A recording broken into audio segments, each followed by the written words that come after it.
Because an argument can be made that he's a more dynamic dribbler than Messi. Messi just far more effective because he's so insanely good with his left foot.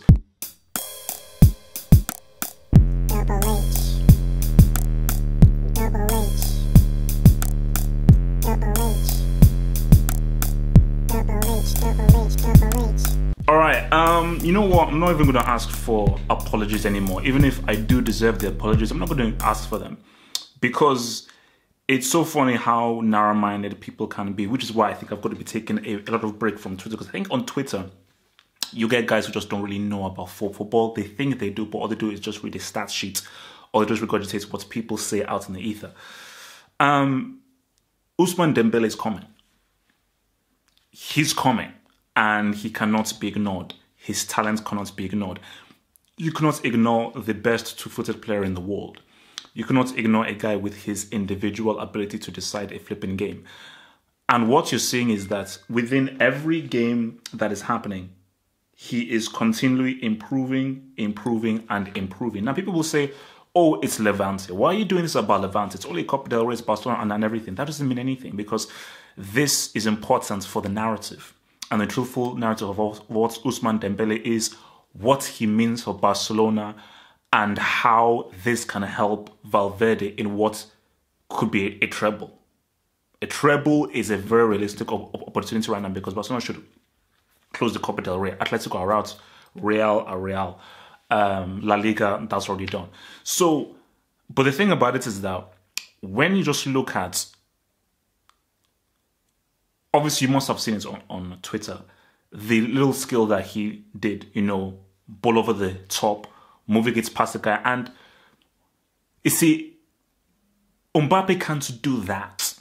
You see, that is freedom of thought, freedom of movement, you know, and that just comes with being so ambidextrous. Because once you're ambidextrous, your dribbling is 360 degrees. It is much more full because you're not leaning onto one foot. Because an argument can be made that he's a more dynamic dribbler than Messi. Messi just far more effective because he's so insanely good with his left foot. But if you can move on your right, you can move on your left, you've got perfect balance on both, you will destroy defenders. You will completely and utterly destroy defenders. And the last guy who could dribble to this extent with both feet completely well was Figo. But I think Figo has what this guy's upside is. And the thing about this, what I need to understand with people is he is young and he's improving by every single day. Guys, the future is coming. The future is coming. We have Mbappe. I know Mbappe is there. All the dudes that there's Leroy Sané is there. The future is coming. And Barcelona needs to understand that. Don't chastise him. Don't hang him out to dry. Put an arm around him. Protect him. Cherish him. Because he could be very vital to your team. Messi can't do it all on his own. Messi is amazing. He's an alien. He's an extraterrestrial. He can't do it on his own. He's going to need help. And this guy will help him. If he's allowed to. So, but just what this game showed. Because again, like the first goal was obviously like a ricochet and everything. And the second goal was maybe a touch fortunate. But what it shows Valverde is choices. Because again, it's all about treble. It's all about the treble. It's all about choices. It's about we can go small and quick. I mean, maybe we can go big. Because when he now puts in Suarez in there, he brings in something different. So maybe he can, because he's not really as quick and as mobile as the other guys. He's slightly taller, slightly bigger. It's a different way in which they go. But if you're rolling with a Coutinho, a Dembele, and a Messi, that's a bit smaller, a much more nimble, a lot more swift, and a lot more galway within it. And if Coutinho is really contributing and really on the same wavelength as what Messi and Dembele are doing, that's a front three that will tear through any team. Once these guys are clicking, once Coutinho clicks into this guy and can offer something when he comes in, that's a front three that can destroy anybody. Because PSG's front three, Cavani is pretty much a weak link. Liverpool's front three, how good is Fabinho really? Man City's front three is pretty good, but are you going to say, as good as Sterling is, can Sterling sit at the same table as Suarez, Messi, or Dembele? I'm not sure he can. He can be around, but I don't think he can sit at the same table as those. So if this front three clicks, it's game over. It's game over. As long as the defense, the midfield holds sway, you know, it's game over. Again, Piqué is a brick, so he needs to be replaced. So I don't need guys to reiterate these things. Watch him play. Before you make a statement that, oh, Mbappe is much better because he won the World Cup and he's won the World Cup. No. That's a stupid way of approaching an argument. Before you speak, watch him play. Watch him play in recent months. Okay, watch him play in recent months. Player for player, Ousmane Dembele is the better player. Mbappe may be the more effective player. Maybe the more effective player and may be able to do greater things and achieve greater things. But raw player v player in a vacuum, Ousmane Dembele is a better player because he's got a much varied, wider skill set than Mbappe. It is what it is. It's just so many facts.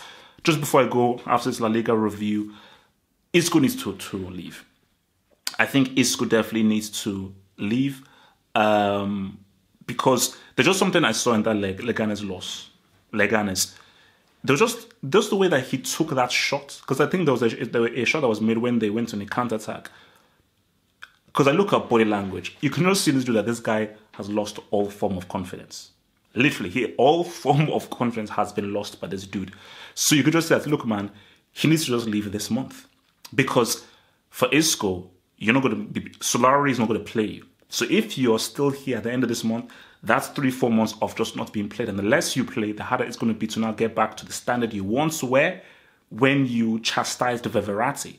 So for Isco, if I was advising him, you leave now. And I think Real Madrid should look to, look, man, let us offload you. 60 mil, 50 mil, he's still a top quality player. 50, nothing less than 60 mil, boom. And then 60 mil reinvested into getting a damn flipping striker. Okay? So, I mean, how are Real Madrid relying on Vinicius Jr.? I mean, you're relying on a bloody teenager, really? I think with Atletico crashing onto the Copa del Rey, I don't think it's that big a deal. Because I just think that this forces them to focus on the league. Because I think that they are the biggest threats to Barcelona. They won't beat Barcelona in the league, but they are the biggest threat to Barcelona in the league. So it allows them to focus much more on the league. And it gives them greater concentration levels for what is going to be a titanic battle in the Champions League next month against Juventus. And I don't think for Atletico, Copa del Rey is not really a thing. It's definitely a trophy that they could have won, but I just feel that they're better served trying to see what they can do in La Liga and trying to see whether they can try and pick apart. Because again, guys, I'm telling you right now, man, Atletico Juventus is a huge game. It's going to be, I'm going to put out like about 3 suits. It's going to be like maybe about 3 suits. That's a massive game. That's a huge, don't get it. Okay, that Atletico Juve game is big. It's big. So yeah, Ousmane Dembele, watch the footage before you comment. Thanks for watching the video.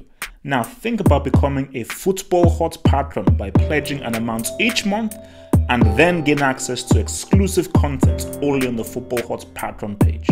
Peace. Head over to the official site at halffootballhot.com or just click over here.